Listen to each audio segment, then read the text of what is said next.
Allahabad high court के एक फैसले ने ओबीसी की 18 जातियों को दिया बड़ा झटका। क्या इस फैसले में प्रदेश सरकार की उदासीनता रही बड़ी वजह या मामला है कुछ और, या फिर वोट बैंक के नाम पर 18 जातियों को सरकारों ने ठगा और फिर पल्ला झाड़ लिया। देखिए कैसे 18 जातियों के साथ हो गया खेला और किसी को खबर भी नहीं लगी।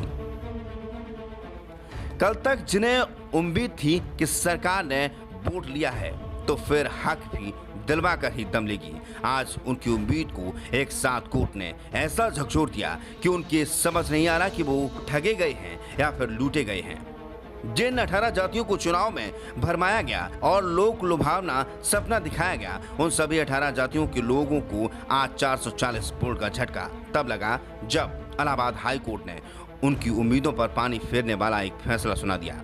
प्रदेश के 18 जातियों को आरक्षण का लॉलीपॉप इसलिए दिया गया था कि उनका वोट बैंक हासिल किया जा सके। 18 जातियों के लाखों लोगों को आरक्षण का ज्यादा लाभ मिलेगा, इसका सपना दिखाया गया, लेकिन अब कोर्ट ने साफ साफ कह दिया है कि ऐसा कुछ भी नहीं होने वाला है। हाई कोर्ट ने साफ कर दिया है कि स्थिति यथावत रहेगी, लेकिन सरकारों के चेहरों से कोर्ट ने नकाब उतार दिया।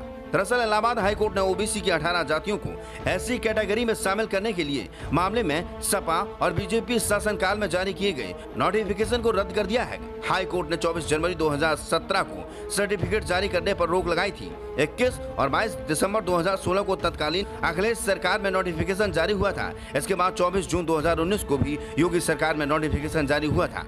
हाई कोर्ट में 3 नोटिफिकेशन रद्द कर दिए गए। मामले की सुनवाई चीफ जस्टिस राजेश बिंदल और जस्टिस जे मुनीर की डिवीजन बेंच में हुई।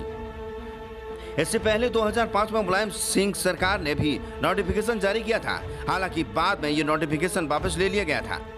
याचिकाकर्ता की दलील की ओबीसी जातियों को ऐसी कैटेगरी में शामिल करने का अधिकार केवल भारत की संसद को ही है, राज्यों को इस मामले में कोई अधिकार प्रदत्त नहीं है। ऐसे में सवाल उठता है कि जब राज्यों को इसका अधिकार ही नहीं है तो वे सियासी दल के आधार पर लोगों को बेवकूफ बनाते रहे हैं और वोट हासिल करते रहे हैं। वहीं कोर्ट ने इसी आधार पर एससी सर्टिफिकेट जारी करने पर रोक भी लगाई है। 5 साल से राज्य सरकार की ओर से काउंटर एफिडेविट दाखिल नहीं किया जा रहा था, जो बताता है कि सरकार भी अपना उल्लू सीधा करने के बाद मौन साध कर बैठी है, क्योंकि उसे भी पता था कि कुछ होने वाला नहीं है। वहाँ दूसरी तरफ महाधिवक्ता अजय कुमार मिश्रा ने कोर्ट में बताया है कि नोटिफिकेशन को बनाए रखने का कोई संवैधानिक अधिकार नहीं है। इस आधार पर कोर्ट ने तीनों नोटिफिकेशन को रद्द कर दिया गया है। कोर्ट में याची अधिवक्ता राकेश गुप्ता की ओर से दलील दी गई है कि ओबीसी की जातियों में एससी में शामिल करने का अधिकार केवल भारत की संसद को है। इस मामले में डॉक्टर भीमराव अम्बेडकर ग्रंथालय और जन कल्याण समिति गोरखपुर के अध्यक्ष हरिशरण गौतम की जनहित याचिका को इसी संस्था के सदस्य गोरख प्रसाद की जनहित याचिका पर हाई कोर्ट में सुनवाई हुई। हालांकि इस मामले में कोई सर्टिफिकेट जारी नहीं किए गए थे, क्योंकि 2016 में सपा शासन काल में जारी नोटिफिकेशन के बाद महाधिवक्ता हाई कोर्ट में पेश हुए थे। उन्होंने ओबीसी से एससी में शामिल जातियों को जाति सर्टिफिकेट जारी का आश्वासन दिया था।